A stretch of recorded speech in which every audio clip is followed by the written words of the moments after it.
ôm tôi luôn tin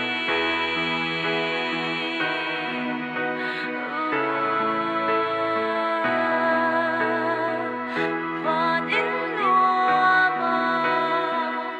cần in tóc lệ đón nia hoa muôn na lên lù mà tị lai